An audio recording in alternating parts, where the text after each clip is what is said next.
முதல் முறையாக சோதிக்கப்படவுள்ள Donald Trump Iran மீதான தாக்குதல்கள் தொடங்கியதிலிருந்து முதல் முறையாக அமெரிக்க ஜனாதிபதி டொனால்ட் ட்ரம்ப் ராணுவ நடவடிக்கையை தொடங்க அவருக்கு அங்கீகாரம் உள்ளதா என்பது குறித்து சோதிக்கப்படவுள்ளார். போர் அதிகார சட்டத்தின் மீதான வாக்கெடுப்பு இன்று புதன்கிழமை உள்ளூர் நேரப்படி 4 மணிக்கு செனட்டில் திட்டமிடப்பட்டுள்ளது.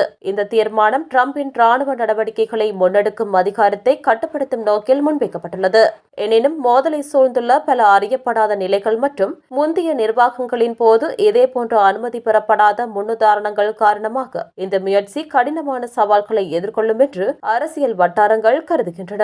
வெளியுறவு செயலாளர் மார்கோ ரூபியோ இது தொடர்பாக ஜனாதிபதி எதையும் செய்திருக்க வேண்டும் என்று எந்த சட்டமும் இல்லை என்று குறிப்பிட்டுள்ளார். போர் அதிகார சட்டத்தை அரசியலமைப்புக்கு ஏற்பதாக எந்த ஜனாதிபதி நிர்வாகமும் இதுவரை ஏற்றுக்கொள்ளவில்லை. அது குடியரசுக் கட்சி ஜனாதிபதிகளாக இருந்தாலும் சரி, ஜனநாயக கட்சி ஜனாதிபதிகளாக இருந்தாலும் சரி என்றும் அவர் தெரிவித்தார். இந்த நடவடிக்கையை அறிமுகப்படுத்திய செனட்டர்கள் வர்ஜீனியாவை சேர்ந்த ஜனநாயக கட்சியை சேர்ந்த டிம் காயின் மற்றும் ஹெண்டக்கியை சேர்ந்த குடியரசுக் கட்சியைச் சேர்ந்த ரான் பால் நிர்வாகத்தின் நடவடிக்கை குறித்து செனட்டர்கள் எப்படி உணர்கிறார்கள் என்பதை பதிவு செய்ய விரும்புவதாக கூறியுள்ளனர். நமது சொந்த குழந்தைகளை இந்த நாட்டில் நம்மிடமுள்ள மிக அருமையான வளமான நமது சொந்த மகன்களையும் மகள்களையும் அதே பிராந்தியத்தில் சமீபத்தில் நாம் முடித்த போர்களைப் போலவே முடிவடையும் ஒரு போருக்கு அனுப்ப விரும்புகிறோமா என்பது குறித்து வாக்களிப்பார்கள் என்று கைன் குறிப்பிட்டுள்ளார்.